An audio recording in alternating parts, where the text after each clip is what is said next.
Dems Insurrection and the dumbest bill in America. This is Mark Fisher with Mark and the Millennials. And the millennial joining me today is, of course, Christopher Hopkins on the other side of the camera. And we welcome today Brian Chisholm and Matt Morgan, two of our favorites. Welcome back, guys. Thanks for having us. Great to be back. Thank you, everyone, for joining Mark and the Millennials. First up, this is the Dems Insurrection. But before we even go there, we have groomers in Maryland. You know, last podcast we talked about groomers. And now we have the groomers in Maryland, and it is quite real, ladies and gentlemen. Get this. In the Daily Caller, Maryland schools guidelines claim that kids have a right to keep their gender identity changes private. That is to say, not tell their parents.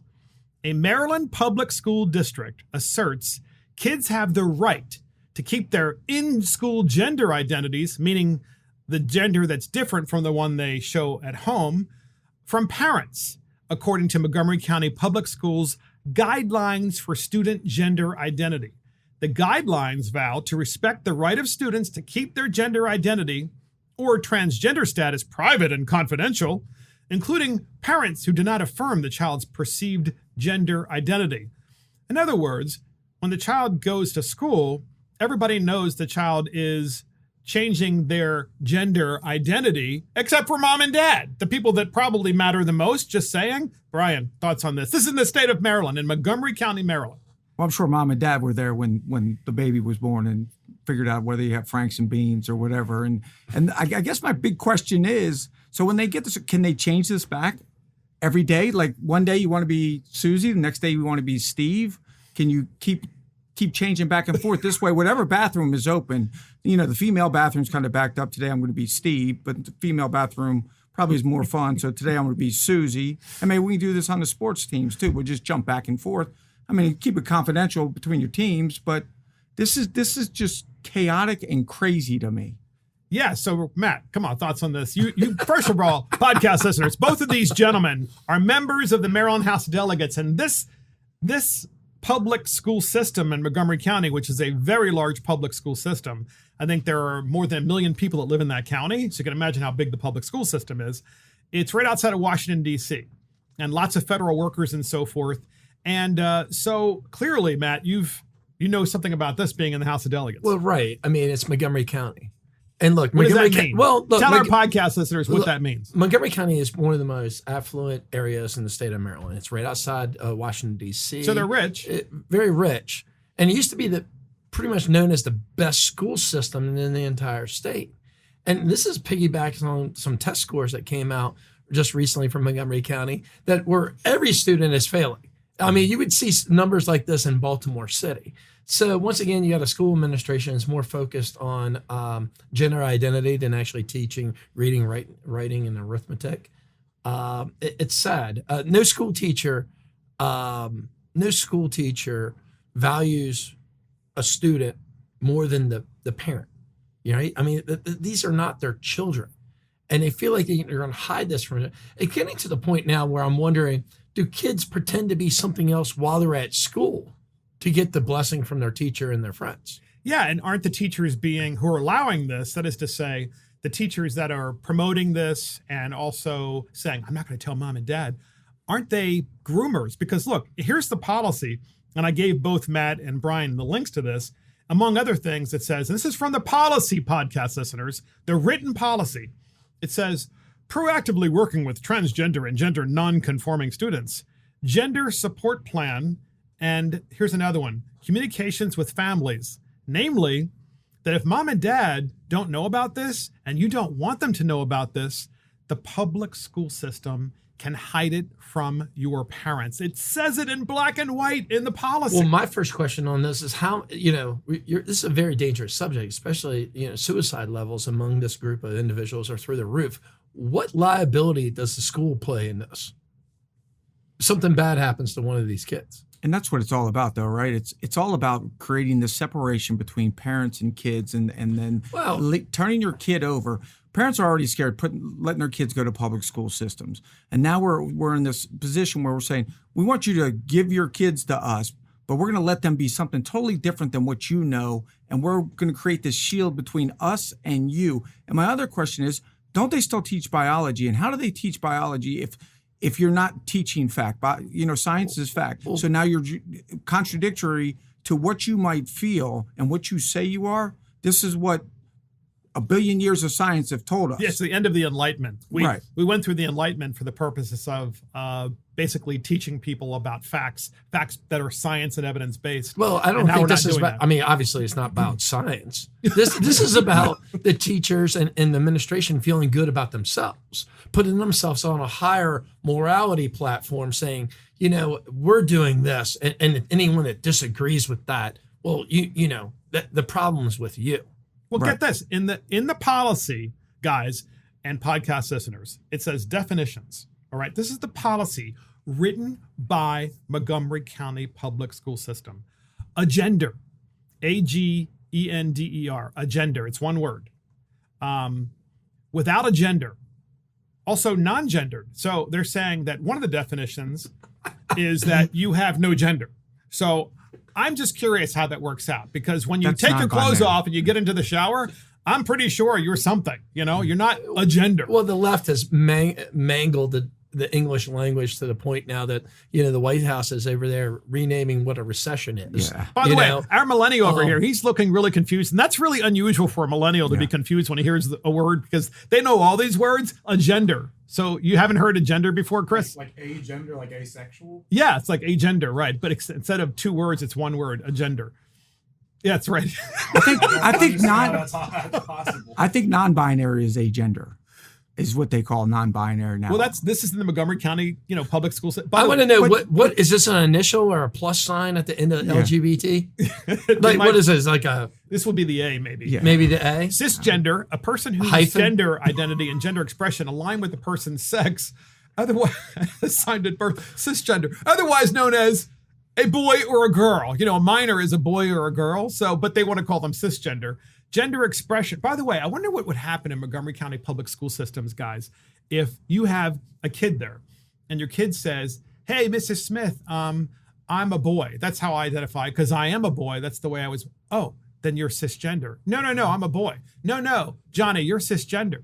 And I could see the kid getting into trouble by using obviously the scientifically based term of him being a boy, and her saying, "No, you're actually cisgender." The mindset of the public school system and many of the progressives on the left is that what we're going to do is we're going to make the world better by removing all challenges, all problems, any adversity that you might face in your life. And we're just going to say you shouldn't have any challenges, you shouldn't have any problems. So we're going to make this fantasy world up where you can be whatever you want to be. Nobody's allowed to pick on you. You're not supposed to feel any pain. You're not supposed to have any challenges. And what we've done is create a society where now people can't handle the real world when the real world hits them in the face. And on a serious note, you talk about teen suicide. Teen suicide has just gone through the roof because of this kind of crap that they keep forcing down these kids' throats. And it's sad because the guy that is a male, knows he's a male, feels like he's a male, and then gets beat down all day by the public school system saying, "You can't be a male. We don't care about your Franks and beans and that testosterone running for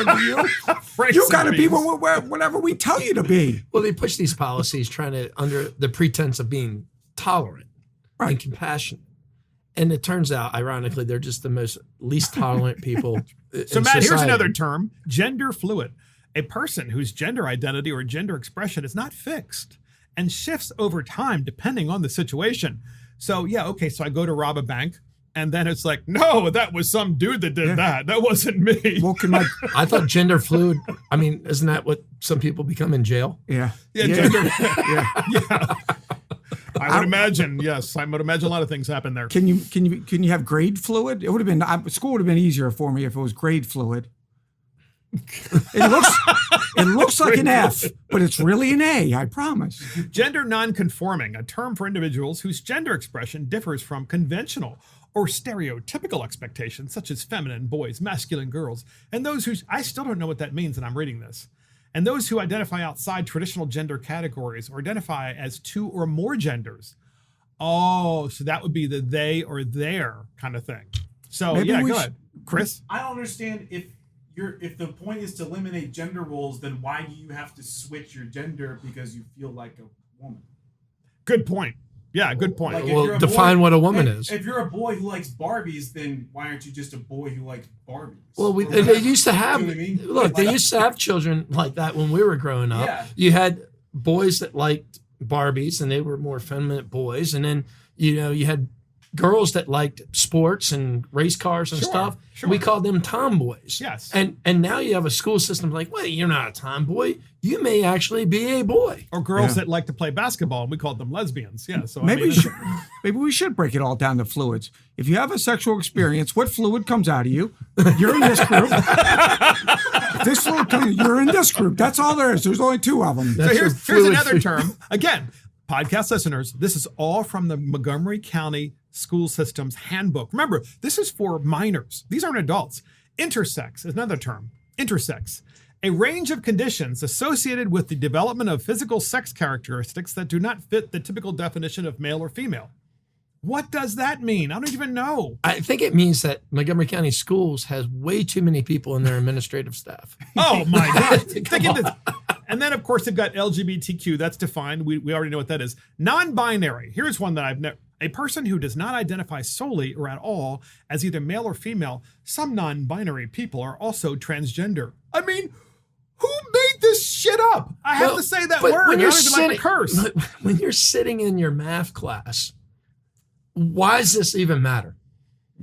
Yeah, right. I mean, how's this? I mean, why does Good this point. matter Good for point. history, science? I mean, well, obviously, it should matter for science if you're teaching biology. I mean, can you even take a biology class in Montgomery County? This Right. is probably part of biology. In It fact. should be taught at home. Like, I mean, well, it exemplifies just the problems that we're having in the public school system. And you need to put parents back in charge, and they don't even want to tell parents anything So here's about another their one. children. Sex assigned at birth. Well, that's kind of obvious because it is what it is. But that's Sexual just somebody else is assigning it. Like, right. Yeah. Sexual orientation describes a person's emotional. Yeah, we already know what that is. Transgender, an adjective describing a person whose gender identity or expression is different from that traditionally associated with a person's sex assigned at birth. Traditionally associated? How about biologically associated? Transition, here's one. Again, you're teaching children this. The process by which a person decides to live as the gender with which the person identifies rather than the gender assigned at birth. And then X marker. X, what the heck? X marker. So the letter X and then the word marker. Gender marker option for a person who does not identify with the binary categories of M for male or F for female. So they put X.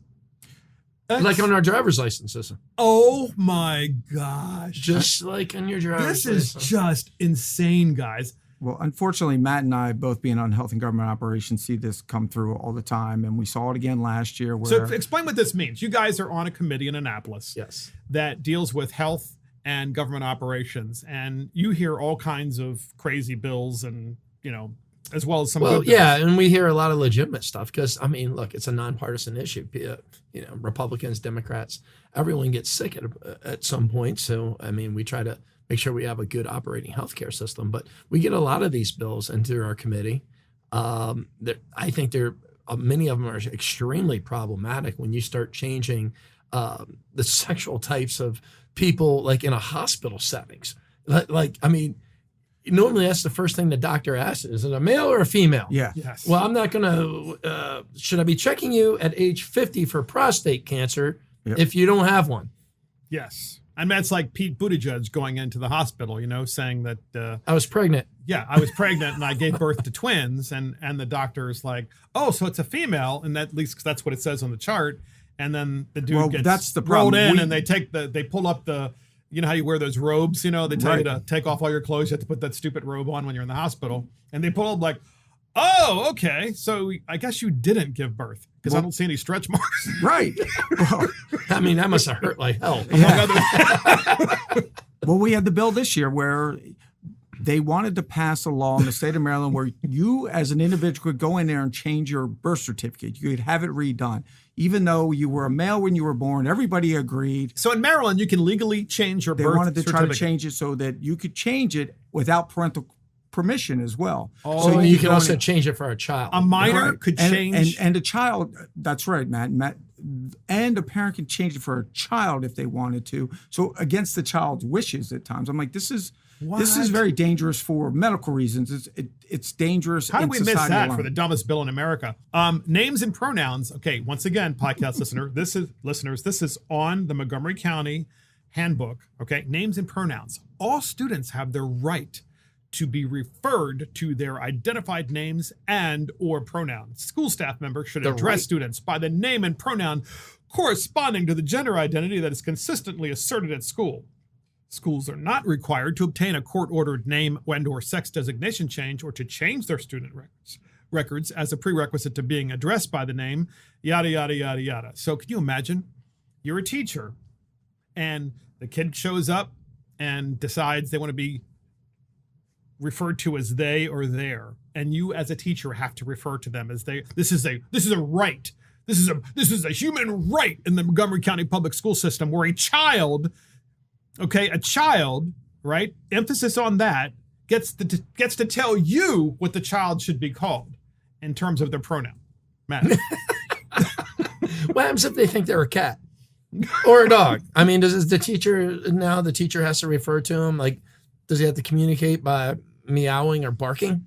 I mean, this is the ludicrousy. I mean, this is crazy. What we're doing now. I mean, we're tolerating this. Look, I always thought when you went to school, there was an expectation of how you act when you walk through those doors. And if you can't meet that expectation, well, then your butt shouldn't be in the building. I mean, that's how I grew up. It just reminds And look, and the rural areas are still like this. I was talking to my local high school principal there, and he's like, well, you know what? We have problem students down here, but don't get me wrong. Our problem students, they'll still hold the door for you. Yes. This is a problem in the metropolitan cities where it's the affluent that are having this problem. It's the rich people. This is rich people problem. Well, it seems to be a predominantly white, rich, progressive problem, but it also seems to be something that is being promoted by some school teachers. Obviously, I believe most school teachers don't like this stuff, but it's being promoted by the teachers union and all this stuff. And of course the groomers, which is the Democrat Party. I mean, the Democrat Party, let's get this gender-based activities, Brian.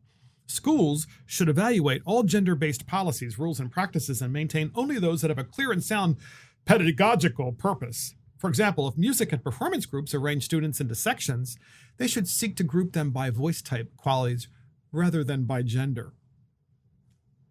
I mean, in other words, they're micromanaging what the music teacher has to do in the class based not on making the best music, but based on the way you look or the way you identify. The way you say you look. the way you say that's right. Right. However you want to be. Good clarification, by the way. It's still, I mean, all of this just still reminds me of the old Abbott and Costello, who's on first, you know? Well, who did it? They did it. Who's they? Well, the guy over them. Like, They were ahead of their time. Ask there. He was them yesterday, but he's they today. It is Gender. Go ahead, Brian. It really is. It is a fantasy world that they've created, but it is actually a nightmare. Well, and I guarantee you there's punishments for the teachers that don't refer to these students correct pronouns. That's exactly right. Well, Yeah, if you don't live in their make-believe land, then the problem is with you, not them. Here's the big problem. Where does this all end up? It Or there. Always. she there. Some lawyer's going to get paid on it. And that's my problem with all of this stuff. It's always because we heard it too. Remember, they wanted to be able to sue a doctor if the doctor referred to you in the wrong pronoun, even though the doctor is looking once again at your Franks and Beans.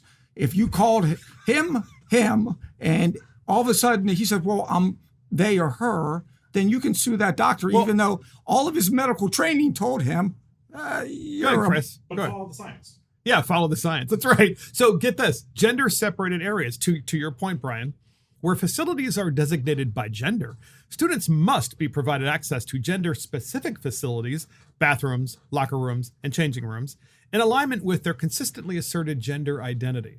So in other words, a child, okay, podcast listeners, these are children, all right? The children are getting changed for gym. So they go into the locker room, they change out of their clothes that they wear at school, and they put on their gym shorts or whatever they do. And so you have a guy basically disrobing in front of women and girls and vice versa. I like the part where it says that now, if any student, like if you had a daughter that has a problem with this, they should seek counseling. So it says any student who is uncomfortable using a shared facility because of safety, privacy, or any other reason should, upon request, be provided with a safe and non-stigmatizing alternative arrangement, such as a single bathroom, or with respect to locker rooms, a privacy partition or curtain in changing areas.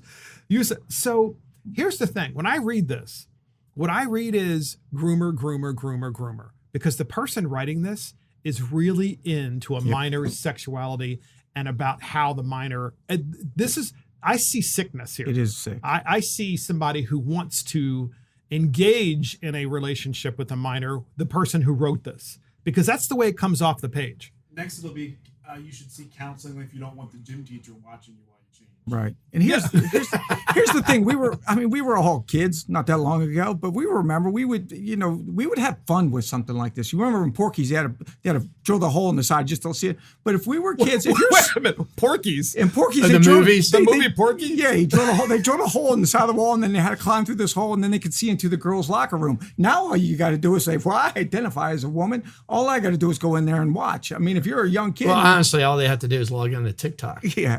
Yes. Well, it's a different world now, but I mean, if you want to go shower in the ladies' room and see what's going on. Now you just walk in. Yeah. No big deal. Be very fluid. I don't know. I mean, this policy is just ripe for misuse. Oh my gosh. Look, so I want to finish up this segment by hearing you guys, your last thoughts on this segment. But the Democrat Party, it seems like they've become groomers. But when you read, here's the thing. When you actually read these policies and the way they put them into writing, it's without question. They're getting their jollies off of writing this stuff. They are literally bringing every aspect of your personal body and hygiene into the public sphere, and doing so because they're getting off on it. Right, and it's sick and it's twisted and it's disturbing, but you can see it. It's a common theme throughout almost everything that they push. And it's always about the children, the ones that are innocent, that don't have the ability to stand up and know what's right or wrong.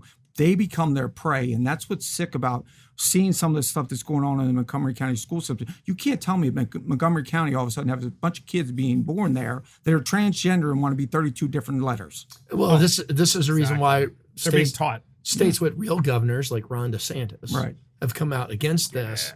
Yeah. And I mean, this is really what's driving his popularity, because like as you said earlier, Mark, where the majority of teachers don't want to deal with the majority of parents don't know this is even happening. And oh my God, can you imagine going up there and talking to grandparents about this kind of stuff? People like older than our generation, they can't stand this stuff. They don't even recognize it. And look, there's something to be said about the culture of this country. And we need elected officials to stand up and come out against this stuff. And it's just something you shouldn't be silencing. The left always says silence is violence. Well, you know what? If you're not going to speak out against the school system grooming children, well, that's on you. That's right. And that's groomers in Maryland. So next up, podcast listeners, the Democrat Governors Association, okay? It's an association of all of the elected Democrat governors in the United States. They raise money and they are promoting the MAGA candidates. That is to say, Democrats who are governors are using their money to get Trump Republicans elected who are also running for governor. We actually have an interesting story about this, not just in Maryland, but beyond in Pennsylvania and elsewhere, I think also Arizona. Well, we have a clip on this from CNN, I believe it is. And we're going to play what they're talking about with the Democrats actually funding this. We have the clip. Here it is. Too, as we're seeing these races play out, is the way the Democrats are handling it. They are meddling in some of these Republican primaries, trying to prop up these candidates who they say are extreme, but are propping them up because they think they can beat them in a general election. Look what the Democratic Governors Association ran in Maryland. This ad. Meet Dan Cox, Donald Trump's hand-picked candidate for Maryland governor. Cox worked with Trump, trying to prove the last election was a fraud. 100% pro-life. He's fighting to end abortion in Maryland. And Cox will protect the Second Amendment at all costs. I mean, Larry Hogan, the Maryland governor, the Republican, said the Democrats are playing with fire. I mean, are they? I mean, well, first of all, I think we need to acknowledge that it's a clear strategy, right? Because not only did we see it in Maryland, but we've seen it play out across gubernatorial races in several other states. Josh Shapiro running ads for Doug Mastriano in Pennsylvania comes to mind, for example. And look, they are trying to get the more extreme candidate to face the Democrat in the general election. They believe that it gives them a better chance. But of course, it raises the questions that Governor Hogan raised about them playing with fire and the dangers of this. If Democrats are going to say throughout these January 6th hearings that democracy is under attack, how can you then also go ahead and prop some of these candidates up? So we're gonna talk about this and unfold this very carefully. So Maryland has a governor. It's Governor Hogan. Of course, in Pennsylvania, they have a MAGA candidate who's now the gubernatorial nominee. In Maryland, they have a Republican candidate for governor who just won, who's also a MAGA candidate and Trump endorsed. And then you have Governor Hogan, who is a Trump hater, who basically says you're playing with fire. You're playing with fire by bringing those people into the party and having them be the nominee. Thoughts on this, Brian? Well, I thought that Hogan was part of the DGA. I thought he was the vice. Those people. Yeah, I would tell you this. That was a great ad that they ran. And we actually all got print ads, too. They ran. He's 100% pro-life. He believes in the Second Amendment. He's a constitutionalist. We can't certainly elect this guy. But I don't think that, especially here in Maryland, Dan Cox didn't need these ads to be run. He was already up 16%. And that was, going back to what Matt was talking about earlier, people are mad. People are upset because they see their country being overturned with his craziness. And that's what Dan Cox gave them, a feeling of somebody is fighting back for me. We've spent the last 4 years, especially here in the state of Maryland, with a Republican governor that has done nothing but pee on us and tell us it was raining. And by us, I want to clarify. Basically, he's a governor who, and by the way, this is happening across the country, ladies and gentlemen, where a governor gets elected as a Republican, but they decide to ignore the conservatives who elected them. And therefore, they don't actually promote and push forward conservative principles.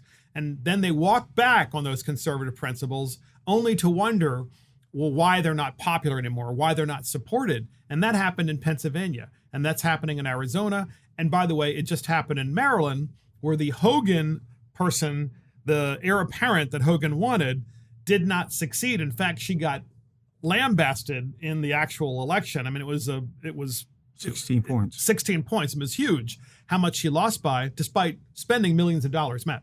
Well, in that election, I mean, because we had pretty good knowledge of it because we're in the state of Maryland.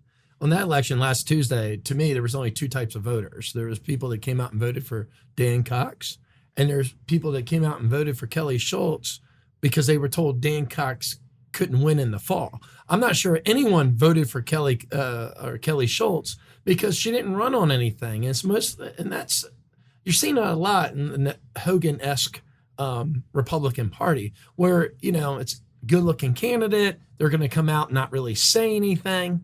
And look, I think conservatives are just frustrated at this point. If you're not going to talk to us, you're not going to talk about the issues that we actually care about, then we're not going to support you. You saw this firsthand over in Virginia, where somebody like Glenn Youngkin won because of the insane Republican turnout, because Republicans were enthusiastic. Because he campaigned on conservative issues, right, and he stayed true to his principles. Look, I want to continue down this road, but we have a second clip, but I'd rather skip that one and go to the third one with Hogan.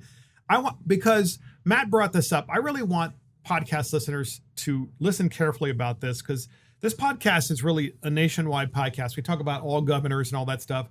I want you to hear the best example of what a rhino governor who has absolutely no principles whatsoever says on CNN when asked about DeSantis's pre-K to third grade law, where you can't talk about or indoctrinate about gender identities. We have that clip. Here it is. Your fellow Republican governor, DeSantis in Florida, he suggested that he will retaliate against Disney after it criticized Florida's so-called Don't Say Gay bill, which bans certain instruction about sexual orientation and gender identity in the classroom. What's your reaction to that? And then more broadly, what do you make of that legislation? Well, I didn't. law, I I, should didn't say. really actually see the details of the legislation, but the whole thing seems like just a crazy fight. I'm not sure. It concerns me that DeSantis is always talking about. He was not demanding that businesses do things, but he was, telling the cruise lines what they had to do. He was telling local schools what they had, mandating, and now he wants to criticize Disney for expressing, how they feel about that bill. I mean, they have every right to. We have a thing called freedom of speech. Mm-hmm. They can come out and say what they think. I think the bill was kind of absurd and not something that would have happened in our state. So there you have, ladies and gentlemen, a Republican who completely and utterly has abandoned conservative principles. That is the governor of Maryland saying that it was stupid and absurd for Governor DeSantis to pass a bill that says that teachers from pre-K to third grade can't teach about gender identity and gender indoctrination in general. Hogan's basically saying that was wrong. You should be able to allow that. Brian. And this is why Governor DeSantis is probably the most popular governor in the country, because he stood on principle. He said, we're not going to allow this sick, twisted ideology of indoctrinating our kids and telling them all of this sexual stuff that's not even biologically true. And then in contrast, we have somebody like Governor Larry Hogan, who is insanely jealous of anybody popular, and nobody's even going to remember Larry Hogan's name in a year and a half. I'll guarantee you that. Oh, I think that's except for right. you and I, because he is a loser candidate. He has been a loser to the Republican Party. People keep saying he's popular, and I've said popular with who? With Democrats and people not paying attention. You and I, who pay attention and realize how reckless this man can be every time he goes on TV and wants to throw anybody under the bus that has any conservative thought or not, is a disaster and a fraud to our state. Good stuff. So look, listen, guys, I want us to talk about this in the overall context of how DGA has been promoting the MAGA candidates, and definitely include Hogan in this. Matt, here's my question for you, is when a Republican basically says it's okay to indoctrinate children with gender identity, when a Republican says that, and they criticize one of the most beloved conservatives in the country, Governor DeSantis, who is trying to protect children. And then you have another governor, Governor Hogan, who's trying to expose children to harm and to the groomers. What do you think about this? And what do you think about this movement by the DGA to promote MAGA Republican candidates? Well, first on Governor Hogan, I mean, I think it was a blatantly stupid statement to make. I mean, and look, I don't know. Later on in that clip, he said he didn't read it or something like that. I like to give the guy the benefit of the doubt, but look, he came out here. Conservatives want Republicans to be able to fight for conservative values in their country. And Governor Hogan has a bad habit of coming out. He'll do interviews on like CNN, come out and trash his own party. Yes. For himself. Which is why they're letting him on CNN. Right. This is the reason why he's here. Mm-hmm. And look, to me, Republicans, we coalesce around ideas, solutions, causes. And when he originally ran for office, he had this thing called Change Maryland. And there was a lot of people that bought into this. We're going to change Maryland. Well, sometime during, after Donald Trump was elected, it went from Change Maryland to all about Larry Hogan. Mm-hmm. And look, the guy comes on these interviews and CNN mm-hmm. trashes Republicans. And he was always preaching to us about, well, the Republican Party needs to be a big tent. And then he comes out and he's like, well, I'm not going to back Dan Cox. Well, you just threw over 56% of the primary electorate in Maryland just voted for this guy, Dan Cox. You're going to just throw them under the bus. How's that building your big tent party? And as far as the DGA goes, look, the DGA's come out there. They did this strategy in Pennsylvania. They also did it out in Colorado, and I believe in Pennsylvania, where they've come out and said, it's a push-pull deal. We're going to tell Republican voters what they want. And the funny thing is their consultants are really good at it. Like I'm not really sure Republican Party in Maryland could have came up with ads as good as the DGA did. The reason why they're doing this is they're trying to get like maybe a little further extreme candidates because their own party cannot run on any type of policy platform. Amen. Their policies are absolute failures. That's the issue. And the interesting thing is in headline news and a couple of other news sources, it says the Democrats' scheme to boost pro-MAGA Republicans may backfire colossally.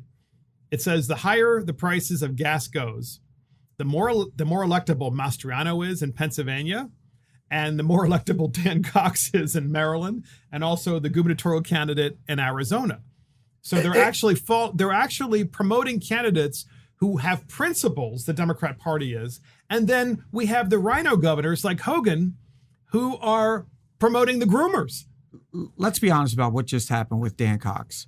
Dan Cox is a great guy. Dan Cox ran a great campaign, a good message, but to be honest with you, all three of us sitting here could have done it, because what we really saw last Tuesday was a total rejection of Governor Larry Hogan. And people saying we are not for this type of brand of Republican when all you want to do is go out there and trash us, play middle of the road where there's nothing but yellow lines and dead armadillos, and feel like you're going to get somewhere with that. And that's what it was. I had more people come up to me and say, well, Kelly's Hogan's girl. Kelly's Hogan's girl. Kelly, we're not voting for her, but Kelly Schultz being the person running against Dan Cox in Maryland. And we all know Kelly. She's a very beloved, she's an incredible individual, but she was tied to Hogan. Nobody saw her but Larry Hogan. And she also ran on nothing. It was a campaign about nothing. Well, but the irony in this, the great irony in this is, and we all know Kelly Schultz, she was a very accomplished politician. I mean, she was a great candidate, and her consultants made her into a bad candidate by just simply not addressing any of the issues. They didn't let her attend any of the debates. The takeaway here is being a conservative in the Republican Party, particularly a Reagan conservative, when you're principled, that is what really matters. And I think it's really interesting that Hogan always criticizes Republicans, and yet he goes to the Reagan Library and speaks at the very library where Ronald Reagan, of course, said many times that the 11th commandment is thou shalt not speak ill of fellow Republicans. But we have a second clip that we skipped over for CNN. Let's play this. This is CNN talking about the Democrat Governors Association promoting MAGA Trump candidates in blue states. Here it is. We're now in a much different political environment. And if you want to believe what Liz Cheney and what many of the people in the January 6th committee are saying, it's that everybody who cares about democracy needs to clean up their act and make that their number one priority. Mm-hmm. And so that is my question for Democrats. It's like, okay, you've got this political message about our democracy and about what's important, propping up these kinds of candidates like a Doug Mastriano in Pennsylvania or a Kari Lake potentially in Arizona. That is contrary to everything else that you are telling the American people about where you stand and what you believe and what's important. And if we end up, if it ends up that some of these extreme candidates that they've propped up get elected and actually do make moves in 2024 that jeopardize our presidential election process, like, they're going to have to answer for that. Yeah, it's not just contrary. It undercuts the whole argument. It does. Yeah. I mean, when Democrats tell you that the greatest threat to democracy is Donald Trump-like candidates, and that the very fate of our republic rests on defeating them, and at the same time they're bolstering them for partisan advantage in a tight race, both arguments can't be true. Yeah, so that's why we're calling this podcast the Democrats' Insurrection, because the Democrats are promoting individuals who are Trump candidates running for governor across the country in the blue states, because they think those particular candidates will be easier to defeat in the general election because they are mega Trump Republicans. And yet it's very possible that a lot of these candidates can actually win because the Democrats are messing up the economy so much nationwide. I mean, people at some point are going to go to the polls, including, by the way, in some of the bluest counties in some of these states, and say, you know what? Can't pay for gas. I can't afford food. There isn't enough baby formula for my children. Well, and I don't like that Republican candidate, but what I do know is he can't be any worse. Well, the Democrats are trying to use the same playbook that they did back in 2020, where they're trying to just scare voters. They're like, oh, Donald Trump, he's a far-right radical. But then you sit there and look at it, it's like, well, who is really the radical in this situation? Right. It's obviously the left. On climate change, on crime, on education, the gender indoctrination. You're talking about, the candidate that won the Democratic primary in Maryland last Tuesday came out and criticized a very good friend of ours, Justin Reedy. He came out and criticized him because he turned down a voter ID bill. Right. So, who is the real radicals here? Reagan, since we're, Larry Hogan loves dropping Reagan quotes, the party should stand for something. Broad colors, right? Not pale pastels. Right. Bold colors, not pale pastels. And look, you're electing these candidates that get out there and they talk about freedom. They talk about enabling individuals over the machine that we have going on. And I will have to agree with Larry Hogan. If you don't want those guys elected, you shouldn't be dropping $2-3 million into the races because you're giving these guys an opportunity. And I'm telling you, freedom sells. And you don't know what type of environment we're going to be in come election. In November. You never know, especially this. You never know. This is a weird cycle. Good, Brian. What do you think about this? Yeah, be careful what you wish for. I don't see, because we all know what people care about in Maryland and throughout the country. Crime, they care about the safety of their own family, they care about their own pocketbooks, and they care about their children and the education. And all three of those things are a train wreck right now. In the state of Maryland, this guy's going to do nothing. One thing Governor Hogan was, to his benefit, he was kind of like that final backstop for us on some really bad stuff.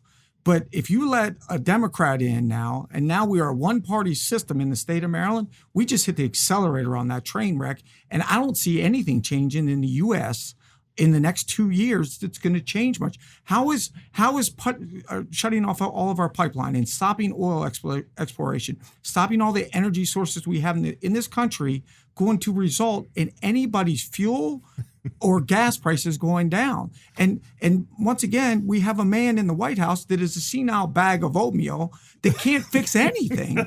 So how are they going to fix this? Fix anything? He's ruined everything. And the thing is the Democrats are putting money behind these conservative candidates in these blue states, and these conservative candidates who might otherwise not have won their primaries because they weren't like adequately funded and didn't have great name ID, not because their principles weren't popular, but because of those reasons they're ultimately going to put up a really good showing, I think, against these Democrats. The best poll we had for this was just last November with Virginia and New Jersey. That's right. Good point. And if, Republicans, nationally, I don't know, they're like threatening because they're a bunch of rhinos, not to help some of these candidates. But look, Republicans, if they had any national help, they could have won New Jersey. Right. Oh, we did win Virginia.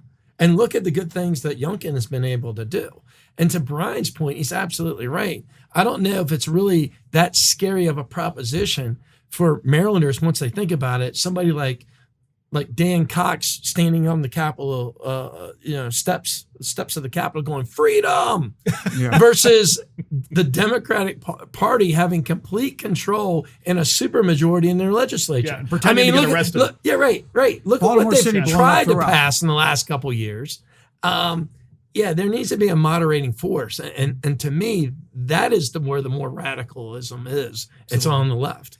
So, and that's the last word on that particular subject. But we have another one. This is really funny, ladies and gentlemen. Get this, podcast listeners. Congressman Matt Gaetz talks about abortion rights women. That is, women who were at the Supreme Court and they were protesting the highest court in the United States overturning Roe v. Wade and sending this decision back to the states. So Congressman Matt Gaetz is from Florida, and in the Daily Caller, he called these women who were protesting fat and ugly. You heard that correctly. So the women who were protesting because they want abortion all the way through the 9th month on demand, Gaetz is saying, yeah, they're fat and ugly. So Gaetz said women who are pro-choice shouldn't worry about having abortion access because they're ugly, while speaking Saturday at the Turning Point USA Student Action Summit in Tampa, Florida. Quote, why is it that the women with the least likelihood of getting pregnant are the ones most worried about having abortions, Gaetz said, according to ABC 3 News. Quote, these people are odious on the inside and out. They're like 5'2", 350 pounds, and they're like, give me my abortions, I'll give up and march and protest. And I'm thinking, march? You look like you got ankles weaker than the legal reasoning behind Roe versus Wade.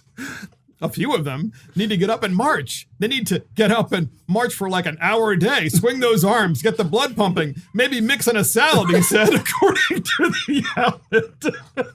So this story continues where, as you can imagine, the left-wing media could not wait to go after Gaetz and have him walk it back.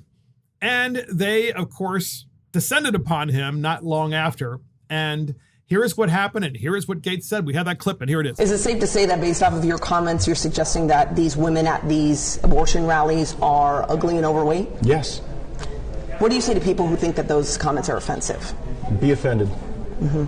That was Matt Gates. 3 words.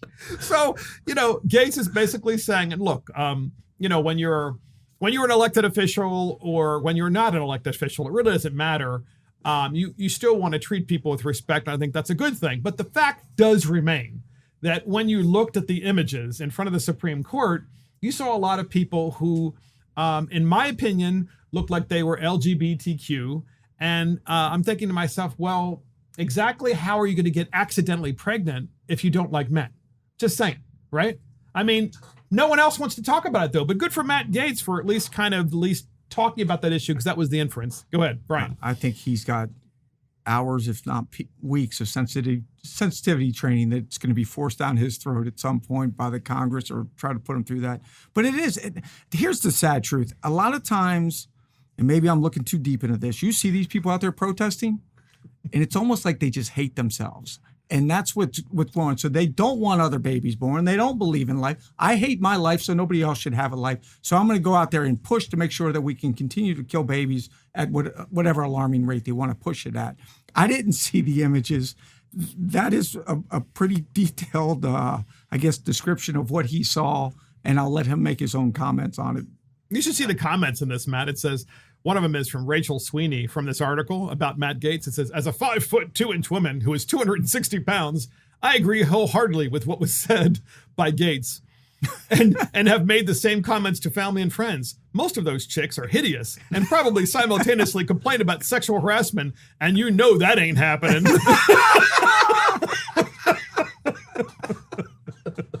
Go ahead, Matt. Well, I mean, I see the photo here in the comment section. I mean, that is probably one of the reasons why Viagra was created.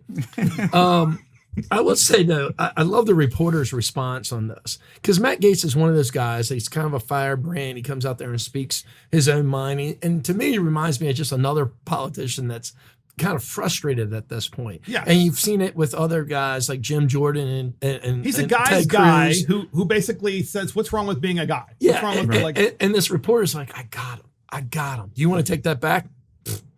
No. Be offended. Then go be offended. So I mean, that's pretty actually refreshing to see. Yeah, absolutely. Come on, Brian. I want to hear more on this, because you usually have your stories. You're going to do the Mr. So we get into Mr. Miyagi or whatever his name is. Right side of Yitter line. We get into short, squatty, fat women, and you go to me like I'm the expert.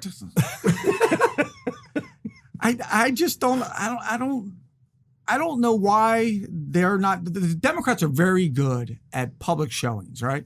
So why not have at least some pretty girls show up to protest these things instead of ones where every one of us looks at them like, well, I don't think it's an issue for them. They don't like men, so there's no chance. That's my point. Why can't we talk about this anymore? It's like everybody's like tiptoeing around what they're seeing. And this is what I'm saying. I'm not saying that there aren't straight women there and that they are at the Supreme Court. I'm not saying there aren't straight women who are there who are indeed very concerned and also misinformed about what that ruling actually meant. Namely, that it's going back to the states, and in blue states, believe me, they're not going to change anything, because that's why they're blue states. But what I am saying is, it sure seemed like the majority of people that were there were not like folks that it's not genuine. We're particularly interested in men or dateable. They're not worried about and you look at that, and no one wants to talk about it. It's like, what? How does a lesbian get pregnant accidentally and need an abortion? Fluid. I'm just sorry. What? It's a fluid pregnancy. It definitely looked like the majority of the people in this photo were for the mask mandates. Well, I'd be for mask mandates for them. I'm just saying. Yeah. Maybe paper bags. And maybe paper bag mandates. We would go. Jeez. Final thoughts on this, Mr. Chisholm. Come on. You got to give us a Gates one. Come on, you're good at this. I wish I could speak so clearly as quickly as Gates did there. I mean, Gates is answer was perfect. They're going to be offended. Well, everybody in America knows they're going to be offended. Let them be offended. I'm going to say what I'm going to say. They were fat, they were ugly, and they were the wrong people to send to the Supreme Court. And let's hear Gates one more time. Let's hear this clip one more time. We want to hear what he said when the reporter went up to him and tried to make him look like he was really a bad person. Here's what he said. Is it safe to say that based off of your comments, you're suggesting that these women at these abortion rallies are ugly and overweight? Yes. What do you say to people who think that those comments are offensive? Be offended. Be offended.